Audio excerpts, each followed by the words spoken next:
और किसी ईडी फीडी की औकात नहीं है। मैं तो बराबर कहता हूं, और जिन लोगों ने सुना होगा मुझे, मैं कहता हूं कि 2 इंस्पेक्टर भेज करके तो दिखा दो उस दरवाजे पर, और फिर देख लो क्या तमाशा होता है। ये किसी मोदी और शाह की औकात नहीं है जो बहन जी को डरा करके दिखा दे, लेकिन वो एक बैठा हुआ है। वो समाज की ताकत को शायद नहीं महसूस कर रही हैं। क्रांति प्रति क्रांति किताब पढ़ते हैं तो बाबा साहब बहुत स्पष्ट रूप से लिखते हैं कि इस देश में क्रांति और प्रतिक्रांति का एक इतिहास रहा है। हिंदुज्म बुद्धिज्म के बीच एक संघर्ष रहा है, और बाबा साहब ने ये महसूस कर लिया था कि आगे चल करके ये जो अभी हिंदुत्व है ये बड़ी ताकत बनेगा, और उसके सामने अगर कोई डट करके खड़ा होगा तो ये बुद्धिज्म खड़ा होगा। और आज ये डंके की चोट पर कहने की जरूरत है कि अगर आज के संघी हिंदुत्व का कोई मुकाबला कर रहा है तो वो सिर्फ अंबेडकर बात कर रहा है। और मान्यवर साहब ने जो नारे दिए, आज इस देश में भले ही वो दुनिया की दूसरी सबसे बड़ी आर्थिक ताकत बन गया हो, या वो प्रधानमंत्री बन गया हो, लेकिन उसकी भी हिम्मत नहीं होती है कि बाबा साहब का नाम लेकर के कभी कोई मिसबिहेव कर दे। किया था ना अभी कुछ दिनों पहले मान्यवर साहब ने जो नारा दिया जय भीम के सामने, हालत खराब होती है उस नारे की जो मस्जिदों के सामने लगाए जा रहे हैं। कभी हमारे सामने लगा करके दिखा दो तो औकात समझ में आ जाए। ये नारा वो ताकत देता है जो मान्यवर साहब लेकर के गए थे। आज अगर किसी रंग के सामने ये डरते हैं तो ये है कि इस देश का बहुजन समाज, तो मैं थोड़ा ज्यादा कह रहा हूं, लेकिन दलित समाज आज भी वहीं पर खड़ा हुआ है। बस वो देख रहा है कि कब आप कहो कि हम हैं। मान्यवर साहब ने कहा कि वोट से लेंगे पीएम सीएम और आरक्षण से लेंगे एसपीडीएम। लोग आज पहले से ज्यादा प्रताड़ित हैं। लोग आज ज्यादा आपकी तरफ उम्मीद लगा करके देख रहे हैं। लोग ज्यादा चाहते हैं कि काश, अभी आकाश को लेकर के लोकसभा चुनाव के पहले दिल्ली के कम से कम 5 पत्रकारों ने मुझसे फोन करके पूछा कि मैं तो नाम ले लेता हूं कि आकाश भारी पड़ेंगे चंद्रशेखर पर क्या? मैं कहा लग रहा है। तो जो नौजवान उम्मीदें पैदा कर रहा था, लोकतंत्र को तो मोदी जी ने बनतारा में तब्दील कर दिया है। जो अंबानी और अडानी की बपौती है, और हम बाहर बैठ करके उस चिड़ियाघर को देख रहे हैं। लेकिन डेमोक्रेसी को जिस व्यक्ति ने वाइब्रेंट बनाया, उसका नाम मान्यवर कांशीराम है। जो इस देश के बाबा साहब अंबेडकर के बाद आधुनिक भारत में, मैं उन महापुरुषों को कतई भूल नहीं रहा हूं, तो आधुनिक भारत में दूसरा बहुजन नायक बाबा साहब के बाद जिस व्यक्ति ने समाज को सिर्फ पढ़ा ही नहीं, बल्कि समाज के भीतर वो चेतना पैदा की कि उसे कैसे संगठित होना है और कैसे बाबा साहब के मिशन तक पहुंचना है, वो कांशीराम जी जो पंजाब से निकल करके पूना पहुंचते हैं। वो पूना जो ज्योतिबा फूले साहब, सावित्रीबाई उनकी अपनी कर्मभूमि है, और वहीं पर जो घटनाक्रम हुआ वो उस सबसे आप वाकिफ हैं। वहां से जो कांशीराम जी ने बाबा साहब को पढ़ना शुरू किया, और जो उन्होंने सोचा, तो हमें जो मान्यवर साहब से सीखना है कि पहला जो उन्होंने संकल्प किया कि असल में हमें करना क्या है, बाबा साहब को पढ़ना और घर पर वो चिट्ठी भेजना, लंबी चिट्ठी, कि अब हम लौट करके नहीं पहुंचेंगे, ना शादी करेंगे, ना घर परिवार बनाएंगे। कांशीराम जी की माँ पहुंचती हैं मनाने के लिए, और हर माँ ये चाहती है कि बेटा अगर नौकरी से लग गया है तो घर परिवार बसाए।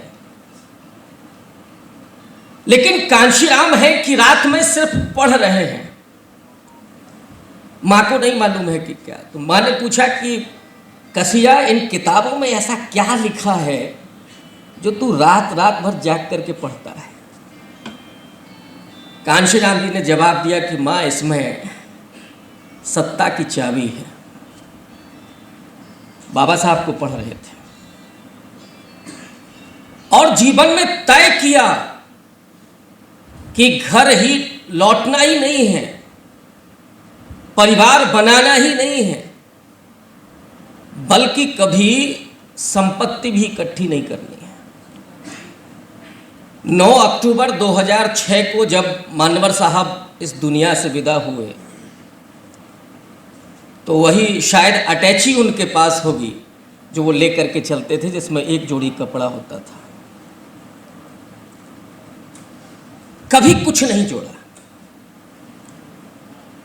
और इतने गरीब समाज से, जो वंचित समाज, जो दिन भर किसी तरीके से मेहनत मजदूरी करता है और शाम को खाता है, उन लोगों से भी 4 आना 8 आना उन्होंने चंदा वसूल किया। लेकिन वो मादा था। मुझे एक घटना याद आती है पूर्वांचल की। जब मानवर साहब वहाँ बात करके आए तो वो जो महिलाएं थीं जो खेत काटने के लिए जाती थीं, रोज एक पूरा बचा करके रखती थीं और उसको कूटने के बाद बेच करके 1 रुपया मानवर साहब के लिए रखती थी। ऐसे ये मिशन खड़ा हुआ है। उन्होंने जिस बात को समझा कि आजादी के बाद जहां संविधान ने, बाबा साहब अंबेडकर ने, या उस दौर की राजनीति ने जहां पहुंचा दिया, राजनीतिक आजादी तो मिल गई। और खुद बाबा साहब अंबेडकर ने 25 नवंबर 1949 के भाषण में जो कहा था कि 26 जनवरी 1950 को हम राजनीतिक रूप से एक होने जा रहे हैं। एक वोट, एक व्यक्ति और एक मूल्य। आज चाहे रिक्शे वाला हो, चाहे मजदूर हो, या अंबानी और अडानी हो, सबको लाइन में लग करके वोट डालना, और हर वोट की कीमत एक है। लेकिन सबसे बड़ी चुनौती है सोशल डेमोक्रेसी की, आर्थिक समानता की, सामाजिक लोकतंत्र की। सबसे बड़ी चुनौती इसलिए कि जिस समाज में हजारों साल से वो भेदभाव, शोषण, अन्याय व्याप्त रहा हो, जिस ब्राह्मणवाद ने एक बड़े समाज को अशिक्षित बना करके रखा, निरीह बना करके रखा, कमजोर बना करके रखा, उस समाज को अगर वो अवसर नहीं दिया गया, अगर सामाजिक रूप से उसे मुक्त नहीं किया गया, तो ये जो राजनीतिक आजादी है, ये जो पॉलिटिकल डेमोक्रेसी है, ये खतरे में पड़ जाएगी। मानवर साहब के सामने वो चीज थी। उन्होंने देख लिया था 10-15 साल के भीतर ही। और ये अजीब इत्तेफाक है, बाबा साहब का सार्वजनिक जीवन भी 40 साल का। मैं अभी बैठे बैठे जोड़ रहा था, 1916 से लेकर के और 1956 तक। और मानवर साहब का जरा जीवन देखिए, 1965 से लेकर के 2006 तक, करीब करीब 4 दशक दोनों लोगों को मिला। बाबा साहब को वो अवसर नहीं मिला कि वो राजनीति में उतनी बड़ी ताकत पैदा करते। उनके सामने बड़ी चुनौतियां थीं। जो लोग ये कहते हैं कि बाबा साहब राजनीतिक रूप से असफल हो गए, मैं कतई सहमत नहीं होता। वो क्या क्या करते उन 4 दशक में, शैक्षिक क्षेत्र में करते, सामाजिक क्षेत्र में करते, राजनीतिक क्षेत्र में करते, धार्मिक क्षेत्र में करते। उन्होंने जो किया, जो सैद्धांतिक रूप से समाज को समझ करके जो लिख दिया, जो किताबें लिख दी, और जाते जाते 2-3 बातें मूल रूप से कि एक तो राजनीति का भी उन्होंने इशारा कर दिया आरपीआई का गठन करके, धर्मांतरण करके भी उन्होंने समाज की दिशा को तय कर दिया कि कहां जाना है, कहां से यह मुक्ति संभव है। और जब धर्मांतरण पर मैं विचार करता हूं तो आज मुझे जो दिखता है, मुझे लगता है कि बाबा साहब से ज्यादा दूरदर्शिता उस दौर में किसी भी पॉलिटिशियन के पास नहीं थी, इंक्लूडिंग गांधी और नेहरू, लोहिया। और ये नाम मैं इसलिए ले रहा हूं कि ये उस समय के बहुत प्रबुद्ध नाम है, जो सब विदेश से पढ़ के आए थे। लेकिन बाबा साहब ने उस समय, और वो लंबी यात्रा है, 21 साल इंतजार किया उन्होंने।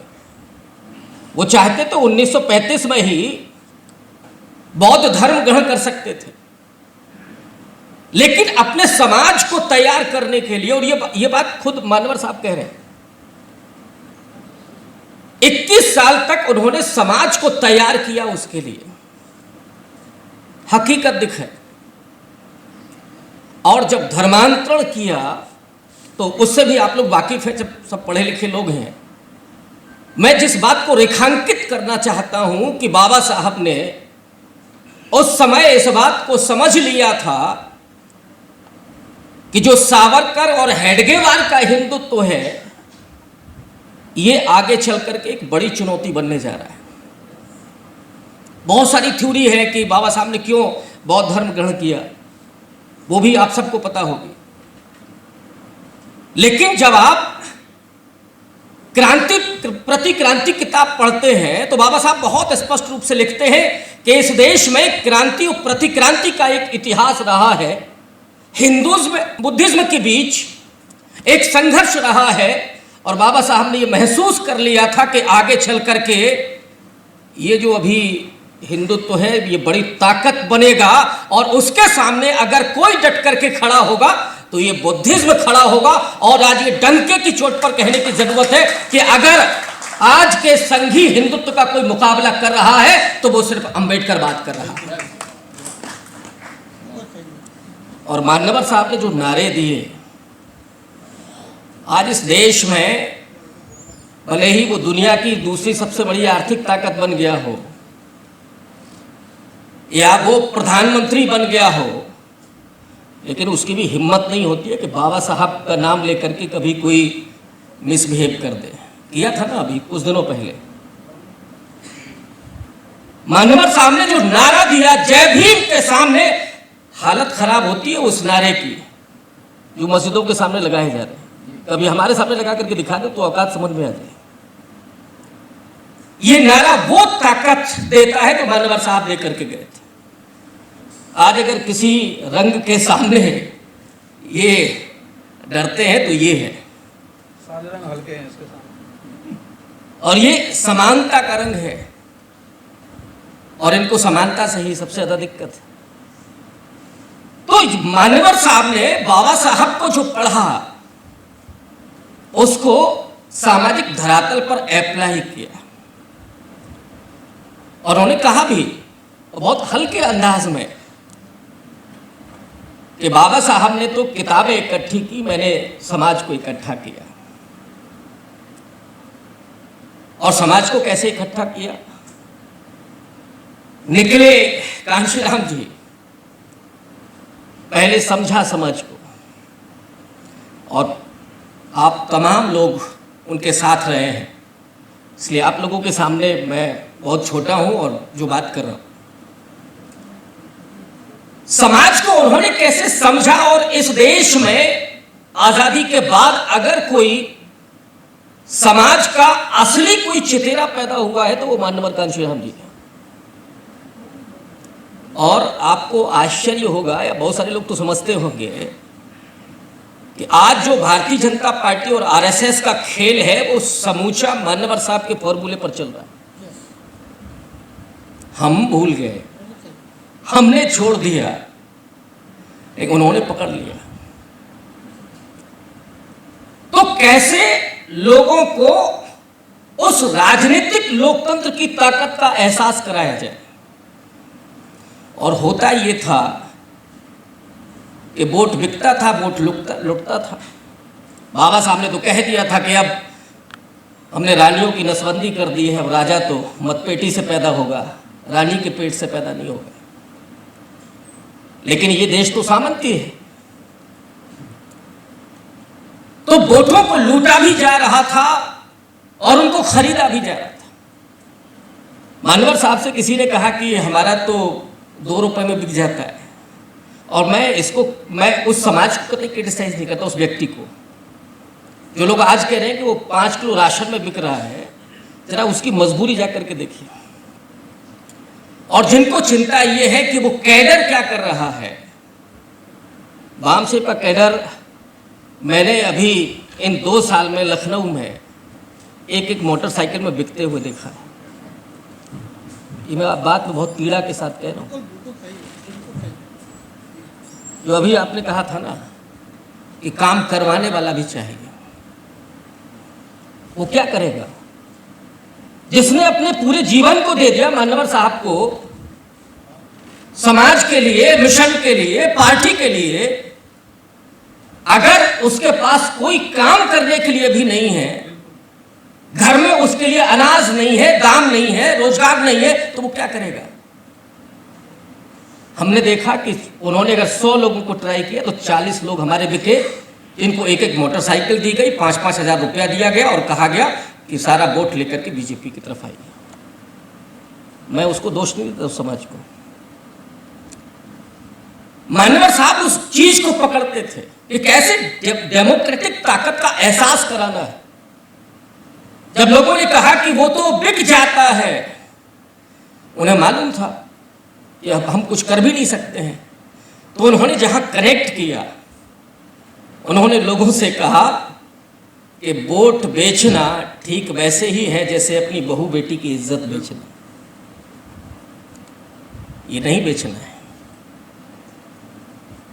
और उनका जो नारा था कि पहले मतदान फिर जलपान, इस देश की एकमात्र पार्टी थी, एकमात्र संगठन था जिसके इतने कहने पर दिन भर भूखे प्यासे लोग काम करते थे। कोई और पार्टी हो तो बताइए, आज की भी नहीं। ये जो झंडे डंडे लेकर के घूमते हैं, इनको भी बहुत मोटी रकम मिलती है। लेकिन ये सवाल तब खड़ा होता है जब लखनऊ की यूनियन बैंक में बीएसपी के खाते में 104 करोड़ रुपया होता है और हमारा कैडर एक मोटरसाइकिल में बिक जाता है। तब ये सवाल खड़ा होता है। समझना पड़ेगा उस चीज को कि मान्यवर साहब का जो मिशन था, जो संघर्ष था, जो सपना था, वो क्यों टूट गया, क्यों बिखर गया। और डेमोक्रेसी जो वो लेकर के आए थे, उन्होंने सबसे पहले SC ST OBC माइनॉरिटी का कर्मचारियों का संगठन बनाया।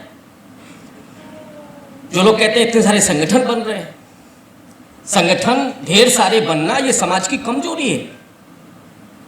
होना तो ये चाहिए कि हम संगठित रूप से एक जगह हों, लेकिन जब समाज दिशाहीन होने लगे तो वो क्या करेगा? ऐसे ही संगठन बना करके खड़ा करे। उसे कोई मानवाकांक्षी राम नहीं मिल रहा, वो तो तलाश में है। और मैं पूरी शिद्दत के साथ ये कह रहा हूं कि इस देश का बहुजन समाज, तो मैं थोड़ा ज्यादा कह रहा हूं, लेकिन दलित समाज आज भी वहीं पर खड़ा हुआ है। बस वो देख रहा है कि कब आप कहो कि हम हैं।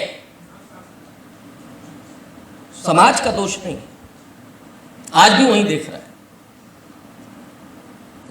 मान्यवर साहब के सामने जो डेमोक्रेसी थी, उसमें एक तरफ अपर कास्ट है, राजे महाराजे हैं, जमींदार हैं, सामंत हैं, उनकी राजनीति चल रही।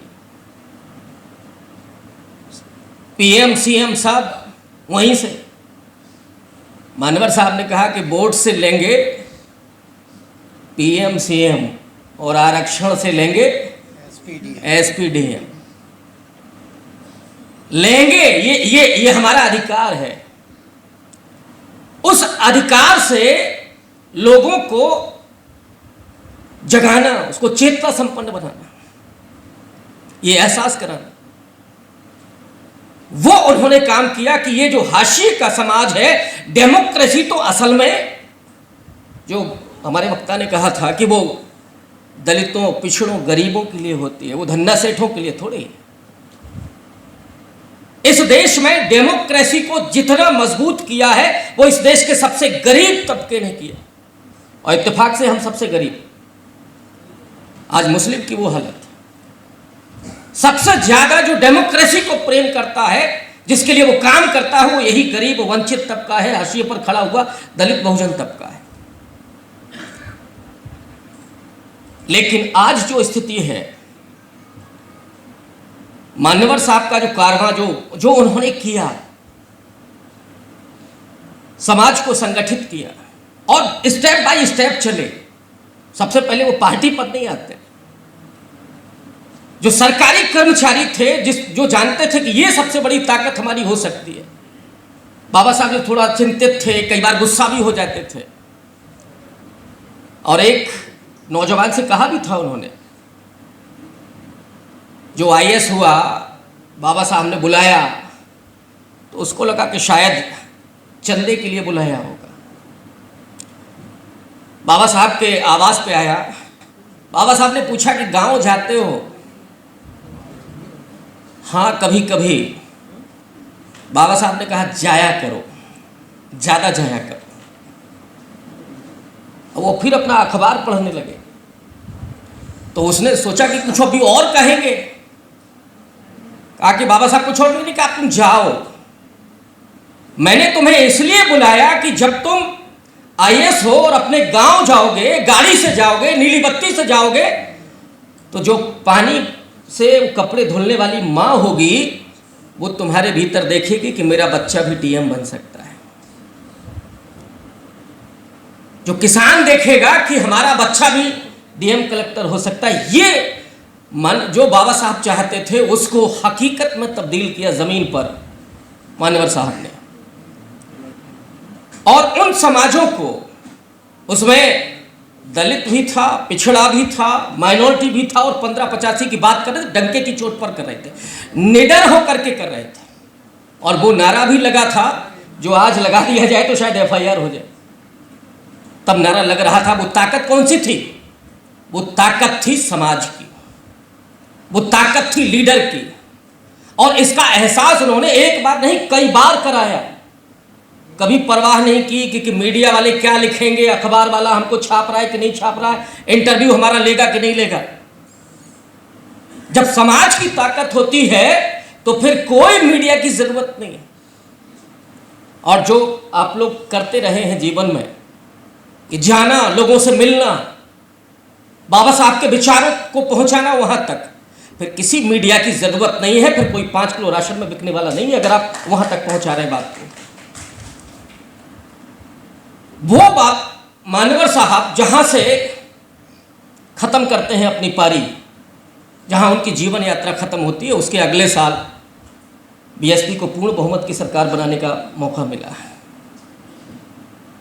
और जिस हाथी की बात हो रही थी, ये बाबा साहब अमेरिका से सोच करके लाए थे। ये जो हाथी चुनाव निशान था, वो दरअसल रिपब्लिकन पार्टी का चुनाव निशान था, अब्राहम लिंकन की पार्टी का चुनाव निशान था, जिसने गुलामी को खत्म किया था। उसे बाबा साहब ने आरपीआई महाराष्ट्र में जब गठन किया तो उसको बनाया, और मान्यवर साहब वो लेकर के आए थे। और शायद मान्यवर साहब ने भी नहीं सोचा होगा कि ये नारा लगेगा कि हाथी नहीं गणेश है, ब्रह्मा विष्णु महेश है। ये उन्होंने नहीं सोचा होगा। पार्टी से सारे लोग निकाल दिए जाते हैं, वो आरएसएस का वो बैठा हुआ है अभी तक वहाँ। मुझे कहने में कोई संकोच नहीं है, मैं लखनऊ में यही बैठा हूँ। वो क्यों नहीं निकला आज तक? सारी पार्टी भीतर से खोखली हो गई, रोज डराया जाता है उनको, मुझे मालूम है।